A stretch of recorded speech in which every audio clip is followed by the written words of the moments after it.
Hey everybody, I've got Simon Gow with me on the call today on Zoom. Simon is one of the pastors at Broadway Church in Vancouver, and he oversees a ministry called City Reach. So I thought it'd be really cool to have a conversation with Simon today about what City Reach is and how Broadway is responding in a real practical fashion to this COVID-19 crisis and the challenges that we're all facing. So glad to have you with us, Simon.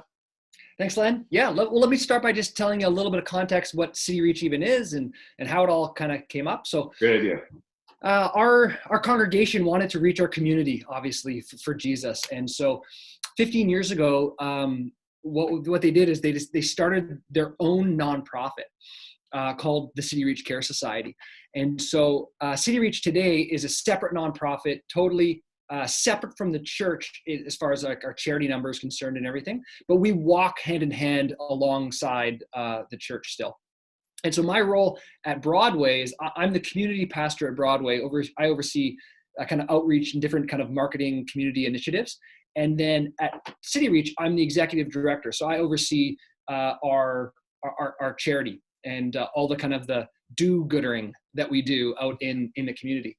And so 15 years ago, when City Reach was born, there was an old tire factory right next door to our church.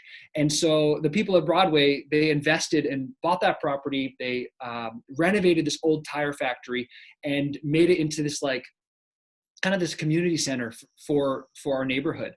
And so today we're currently running programs out of the facility that mostly have to do with food security. We run an out-of-school care program. We do a clothing drive ministry, different kind of things like that. And we do large events. So we run like a big back-to-school event for the community to come. And last year we handed out 700 backpacks to the community full of school supplies. We offered haircuts for kids, things like that. And we do, Christmas hampers at Christmas time and activities and things like that. And so the whole point of City Reach walking hand in hand with Broadway is when Broadway, tells our neighborhood like, hey, we're here for you. We love you. Not only do we want to care for your soul and tell you about Jesus that will change your life forever, but we have this whole avenue of practical helps that can come alongside and say, hey, you're hungry? We got you covered. Hey, you need a backpack for school? We got you covered. Hey, you need presents for your kids at Christmas time? We'll hook you up. Wow. And so we're able to offer this practical love. And it's amazing how you can win favor and win people to the kingdom of God by serving their practical needs. And so that's what we've really seen in City Reach over the last 15 years. And so I've only been in my role at Broadway for about 8.5 years. And I've been at my role overseeing City Reach for about 2 years. And so there are so many people that came before me that kind of just set us up to this point where we are now. And so it's been really neat to be able to step in, and I feel really like I'm standing on their shoulders. And the thing that is the kind of the neatest thing about City Reach is the partnership between Broadway and City Reach, that a church can walk alongside of a nonprofit, walk hand in hand and still serve the needs of the community. And so there's a lot of people we find that don't want to take charity from a church for whatever reasons, their own religious beliefs or their own hangups about the church. But there's people that have no problem taking charity from City Reach because we're separate yet together. And so it's this really cool model that we've kind of formed and are forging that we have found to be so effective. Wow, that's so cool. It's been really neat. And then COVID happens, right? Yeah. So let me just jump in for 1 second. So you've sort of described pre-COVID-19 pandemic. So like, how busy were things? Did you have like sort of people wandering in every once in a while? Did you have 5 families, 10 families, 100 families a week? Like, what did things look like pre-pandemic? Yeah. So here's a snapshot. So just one of the programs that we run is called Food for Families. And it's a program where we offer it's a fresh, healthy food bank for families in need. And so we had 300 pre-registered families signed up for this program. And so that means these families can access our facility once a week and receive groceries, free groceries. And so we structured very differently pre-COVID. People would come, there's like a little shopping mall, right? They'd come through and they'd pick their groceries, whatever they wanted from different tables that had different types of produce or grains or dairy or whatever. They'd fill their own bag and then they'd leave. And so we had 300 pre-registered families. And out of those 300 pre-registered families, we saw about 120 families access our facility, access our program every single week. And so we run every Tuesday and Thursday. So they would choose whatever works for them, Tuesday or Thursday. We do one in the morning, one in the evening. And that's essentially how many families would access. Now, if the average family is 4 people, so some families have like 6 to 8 kids. Some families have 2 kids. But let's say the average family is 4. Out of the 300 pre-registered families, that makes up about 1,200 people. Wow. That potentially could be accessing free, healthy, sustainable grocery options through our program. Right. So that's all pre-COVID. Right. COVID happens, and we move our whole model from they're coming grocery shopping through the line, and now we're pre-packing hampers of like big family-sized hampers of food. And so they show up and we kind of go, here you go. And they get it and they leave right away. So no one's coming through our facilities. No one's picking and choosing. They're just getting their hamper pre-packed and they're leaving. And the very first week after the kind of COVID hit, we serviced 160 pre-packaged hampers to families in the community. So already from week 1, we went from about 120 to 160 vulnerable people coming to access the hamper. Since week 1 of COVID, which was about 3 weeks ago, we've increased almost triple. So just this last week, we packed and distributed 482 hampers of food. And so it's incredible to see the vulnerability growth. So there was 300 pre-registered families ahead of time that we knew were vulnerable families. These are low income. A lot of them are refugees. Most of them don't speak English as their first language. These are single moms. They're vulnerable people already. And we have just seen, we already knew about the vulnerable people. We have seen the increase of now vulnerable families. Mm-hmm. And these are people now that have been laid off from their jobs. These are people that maybe can't get to grocery stores for whatever reason. These are people that they can't get out to large public spaces because of previous conditions, asthma or whatever. And or people in their family have those conditions and so they can't get out. And so that's been just a massive increase for us. So were these people who are sort of teetering on the edge of vulnerability and the COVID-19 crisis sort of pushed them over the edge, would you say? Absolutely. So these are people that a lot of them, like the school board is sending us some of their vulnerable people because they know about us. But these are people that are already kind of known by different organizations. And now they're going, okay, well, you were kind of teetering on the edge ahead of time. You're definitely vulnerable now. Right. So I've got so many questions, but I'm going to try to keep this limited. So what do you perceive, or what would you guess would be the kind of gospel impact that this is going to have? So clearly this is like, okay, we're in an emergency. We're just going to help. Yeah. And we're here to serve. But what would you perceive as going to be the gospel impact from this kind of community engagement? Yeah, that's a great question. You know what? It is in the economy of the King, in God's kingdom, like the gospel impact of this will who knows the ramifications, but the impact, the way we're able to just practically love people in this time. These are people that are coming from different faiths, different backgrounds, different everything.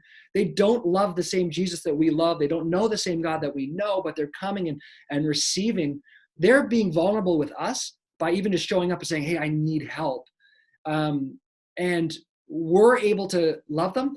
When you meet someone's practical need in a time of vulnerability, in a time of emergency crisis, I really do believe that the eternal heartstrings are planted, and these are deeply rooted. Our church, we're going to see the ramifications of this for years to come. Now when we're doing our Christmas hampers or our back to school backpacks, we now have relationship with all of these families, and they're part of our system. They trust us. We've built this level of of trust with people. Mm-hmm. Who knows how far gospel implications will go from this once they go, why are you doing this? Who are you? And who is this God that you serve? Right. So like you were saying earlier, I mean, thank God for the visionary people who set up the City Reach Society so many years ago, and they kind of came up with the money and did all the things and so on. Amazing. But there's not very many churches out there that are set up the way that you're set up. Yeah. So if I'm a pastor of a small to medium-sized church, we don't have a City Reach Society. Of course, we do benevolent things, and there's some level of community engagement. What would you say to pastors of those churches in terms of maybe the most effective or the most immediate impact that they could have on their communities with respect to the care and concern that you're showing? Yeah. Okay. I got three quick things. First one, it's not too late to set this up for yourself. So if you're a small, medium church pastor, you can do this. It is not rocket science starting a charity like this and working hand in hand. It is very doable. It's not this arduous, expensive process. It takes some vision, and but you absolutely can do this. You can set it up. So I would be happy to help anybody walk through this process and get it going. So that's number one. The second thing is join with someone that's already doing this. So you don't have to reinvent the wheel. Maybe you're not set up to do that. Immediately you join with City Reach, join with us. Broadway and City Reach aren't exclusive partners. We partner with a lot of different churches. We partner with a lot of different organizations. So especially if you're local to the Greater Vancouver, choose us, partner with us. We'd love to partner and help resource your people and get them involved and volunteer. But there's so many different City Reach type organizations out there. Go and say, hey, we're here to serve, and bring your money and bring your volunteers and bring your ideas and bring your skills and just serve them. Where can we ask them where they can serve? And finally, as a church, even without partnering with a charity outside, here's something that Broadway did. So this is now, so think of it in terms of this. City Reach is actually, we're the ones out there building food security partners. So we're in the food rescue business, so to speak. We're partnering with grocery stores and suppliers and produce, everybody, and we're getting all of the food that they were going to throw out, and it's coming to us. We're sorting through that food and actually building these hampers. Wow. So that's where all our food is coming from. So that's what City Reach is doing. We're putting together these 482 hampers last week. Now, what Broadway did in response was Pastor Lewis Keefon, he stepped up and said, I'm going to find volunteers in our church to go and deliver these hampers to people that can't actually come and access your facility, that can't actually come out. So Lewis went and found 37 different volunteer drivers, delivery drivers. So these are people. You have no skills. You don't need to talk to people. You don't need to be this you don't need to know the Bible. You got your license, you can drive. Awesome. Here we go. And so gas is under $1 a liter, so it's not even that expensive to drive. Oh yeah, it's cheap. It's cheap. And so he found 37 drivers. And so those 37 drivers took 120 hampers that we packed at City Reach, and they took them. They got people in our community, in our neighborhood, to sign up online and simply say, hey, we're vulnerable. We need groceries. We can't even get out. Could you bring them to us? Wow. And they're literally going to the doors of people, knock, leaving on the doorstep, backing away their 6 feet and saying, on behalf of Broadway Church and City Reach, this is for you. And so now we're starting to build relationship with these people from a distance, from literally a 6 feet distance from their doorstep. Every week now, for the last 3 weeks, we've shown up to these solo parents that can't get out, to these people that are vulnerable, seniors, people that have pre-existing conditions. We're able to stand there, and now that we have a relationship week after week, it's like, oh, hi, Betty and Sue. It's good to see you again. And hey, is there anything that we can pray for you specifically about? And we're seeing the relationships formed. The same drivers are going back to the same houses. The relation, it is just this neat thing. And something we've been saying around here a lot recently is it all seems like this giant obstacle that we have to overcome. But in the economy of the king, God takes obstacles and turns them into opportunities. Wow. And so we've seen our church respond and actually take these obstacles and turn them into opportunities. We are having opportunities, face-to-face conversations with people we would never have had the opportunity to do before. And we're just believing that God is going to take these things and turn it into kingdom growth. Wow, so great. I'm sure there's so much more that we could talk about, but in the interest of time, we're gonna wrap it up there. So, Simon, if people want to connect with you or find out more about City Reach, how can they do that? Yeah, you can email me directly, Simon G at cityreach.org, and I'd be happy to, talk to anybody and let them know and who we are and get people connected. I'd love to resource other churches, other pastors, or vulnerable people that need food, that have become food insecure. We want to make that secure. We want to get people food security if that's what they need as well. Great. Awesome. Well, hey, Simon, thank you for taking the time to share a little bit about this with us. And it's been encouraging. It's been uplifting.